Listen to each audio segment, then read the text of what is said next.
जय श्री राम दोस्तों। मौनी अमावस्या, बहुत से लोगों के मन में सवाल है कि मौनी अमावस्या किस दिन है और इस दिन हमें किन किन बातों का ध्यान रखना चाहिए। तो आज की इस वीडियो में मैं आपको बताना चाहूंगी कि मौनी अमावस्या के दिन हमें किन किन बातों पे बहुत ज्यादा ध्यान देने की जरूरत है और हमें उस दिन क्या क्या करना चाहिए। माघ मास में आने वाली अमावस्या को मौनी अमावस्या कहा जाता है। बहुत से लोग इसे माघ अमावस्या के नाम से भी जानते हैं। तो दोस्तों, कंफ्यूज बिल्कुल भी मत होना कि माघ अमावस्या क्या है और मौनी अमावस्या क्या है। माघ मास के महीने में जो अमावस्या आती है उसी को ही मौनी अमावस्या कहा जाता है। मौनी अमावस्या के दिन किसी पवित्र नदी में, गंगा यमुना, कहते हैं कि अगर स्नान किया जाए तो इसका एक अपना ही महत्व है। स्नान करने से हमारे जो जन्म जन्मांत के पाप हैं, जो दुख है, जो दरिद्री है, जो कष्ट है, वो सब दूर हो जाते हैं। उससे हमें मुक्ति मिल जाती है। मौनी अमावस्या के दिन हमें पूजा पाठ करनी चाहिए ज्यादा से ज्यादा और दान करना चाहिए। दान करने का एक अपना ही अलग महत्व है।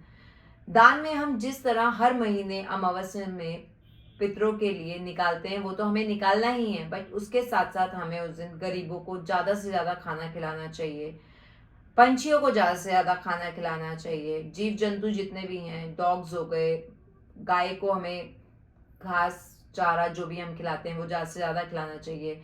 हो सके तो हमें ऊनी कपड़ों का दान करना चाहिए। इसका एक अपना ही महत्व है। ऊनी कपड़ों में आप शॉल, कंबल, किसी भी चीज का दान कर सकते हैं।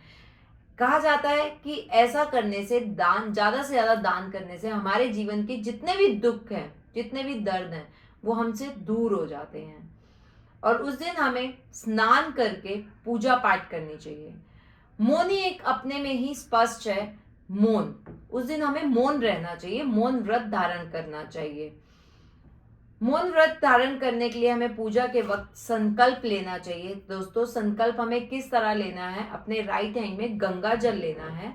गंगा जल लेके हमें सच्चे भाव से ये प्रार्थना करनी है कि आज मौनी अमावस्या के दिन मैं मौन रहने के का संकल्प लेता हूं या लेती हूं। संकल्प लेने के बाद आपने वो गंगा जल वहां पर पृथ्वी पर, धरती पर छोड़ देना है। पूजा के बाद आपको जितना हो सके मौन रहना है। अब बहुत से लोगों का सवाल होगा कि हम तो मौन नहीं रह सकते, कई लोगों को अपने कामों पे भी जाना है और बहुत सी माताएं होती हैं जो बच्चों के साथ रहकर मौन नहीं रह सकती। तो कोशिश कीजिएगा कि जब तक आप पूजा करते हैं तब तक आप मौन रहिए, स्नान करने और पूजा करने तक का। और उसके बाद आप अपनी वाणी से कोई भी शब्द ना यूज करें और ना ही कुछ ऐसा बोलें जिससे किसी को कोई तकलीफ हो, किसी का मन दुखे। अपने वाणी में कुछ भी गलत शब्दों का उच्चारण ना करें। मौनी अमावस्या किस दिन है, ये बहुत बड़ा सवाल है। तो मौनी अमावस्या 2025 को 28 जनवरी शाम 7:35 से शुरू है और वो समाप्त कब है? 29 जनवरी 2025 शाम 6:05 में वो समाप्त है। अब बहुत लोगों का सवाल है कि फिर हमें पूजा स्नान ये किस दिन करना चाहिए? तो 29 जनवरी को हमें पूजा स्नान और जो भी हम संकल्प ले रहे हैं हमें 29 जनवरी को लेना है दोस्तों।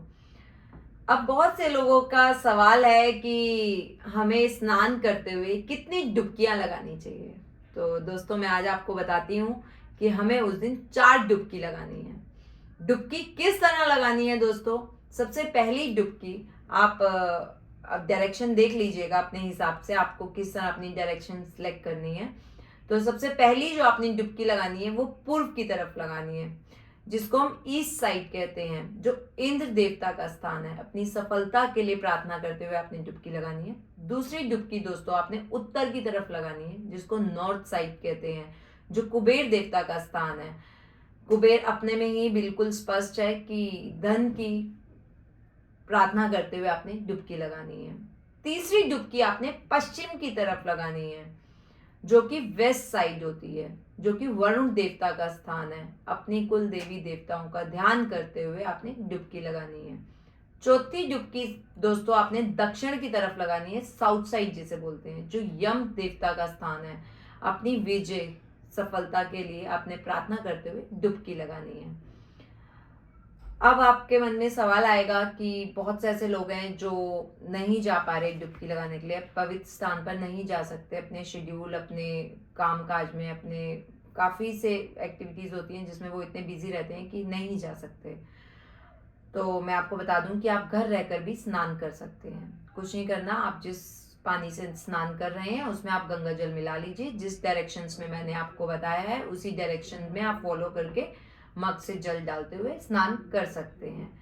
कहा जाता है कि पूजा पाठ और भक्ति में आपका श्रद्धा देखी जाती है। आपके भक्ति में कितनी श्रद्धा है, कितना विश्वास है, कितना भाव है उस पूजा के प्रति, वो ज़्यादा देखा जाता है। अगर आपके भाव सच्चे हैं, अगर आपकी पूजा पाठ, आपकी श्रद्धा सच्ची है, तो भगवान आपकी पूजा पाठ जरूर स्वीकार करते हैं।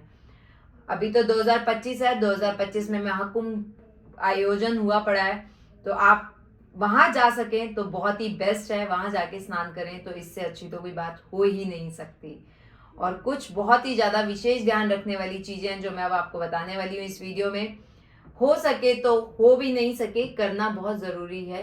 शाम को आपने अपने घर में तुलसी के आगे दिया जलाना है अपने पितरों को याद करते हुए, और पीपल के पेड़ के सामने जाके आपने दिया जलाना है और पितरों से आशीर्वाद मांगनी है कि हमारे ऊपर अपना आशीर्वाद सदा यूं बनाए रखे। आशा करती हूँ कि मेरी इस वीडियो से आपको बहुत कुछ क्लियर हुआ होगा कि मौनी अमावस्या किस दिन है और इस दिन हमें किन किन बातों का ध्यान रखना चाहिए। Thank you.